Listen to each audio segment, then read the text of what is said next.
Hi everyone, my name is Otto Warner and welcome to my course, Setting Up and Configuring a New Salesforce Organization. I'm a digital marketing consultant with over a decade of experience implementing and integrating sales and marketing technologies, and if you're starting out in Salesforce administration or have just acquired the Salesforce platform at your company, this course will give you foundational knowledge of the platform and how it's administered. In this course, we're going to show you what you need to know to get your organization set up and ready to use the Salesforce platform. Some of the major topics that we will cover will include learning about the various company settings available in the platform, what data classifications are used for, and how to manage identity and security settings.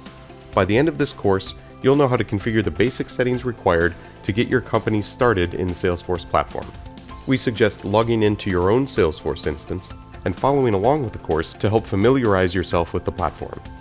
I hope you'll join me on this journey to learn Salesforce Organization Management with the Setting Up and Configuring a New Salesforce Organization course at Pluralsight.